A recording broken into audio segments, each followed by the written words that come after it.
Hey, everyone! Let me show you this fun project I built using Python, OpenCV, and NumPy. It's part of my data visualization playlist, where I explore creative, code-driven artworks, so if you're into this, there's more waiting for you there. This one is all about capturing live video and transforming it into a colorful, dynamic display based on the dominant colors in the scene. Think of it as a blend of art and tech, perfect for creating mood-based installations or turning public spaces into interactive artworks. Let's break down how it works, step by step. First is dominant color detection. The getDominantColors function is the heart of this project. It picks out the top 3 dominant colors from each frame using means clustering. The magic happens by resizing the frame for faster processing and then grouping similar colors. The output is super clean 3 colors that really represent the frame. Next is the dynamic color field.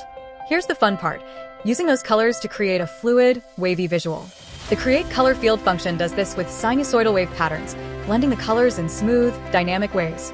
Over time, the visuals evolve with the changes in the scene. This gives it a living, breathing feel, like a digital painting that shifts with its surroundings. Then I added the color info. For a little extra detail, I added RGB labels to the bottom of the screen using the Add Color Info function. It draws small squares filled with the dominant colors and displays their RGB values. It's a neat touch, especially if you're curious about the exact shades being picked up by the camera. Finally, bringing it all together. The main function pulls everything into one flow. The webcam captures live frames, the code analyzes them, and the visuals update in real time. Everything is displayed in a window called Blending Color Mood, a simple yet powerful way to showcase how technology and art can come together. Now imagine this on a larger scale, an outdoor LED installation that reacts to its environment. The sky's colors at sunset, people's clothing, or even festival lights could all influence the display. It's an exciting way to connect people, light, and space through art. And that's the gist of it.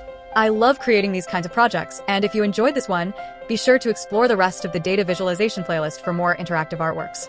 Thanks for watching, and let me know your thoughts or ideas for expanding this project. Don't forget to subscribe for more creative coding. See you in the next one.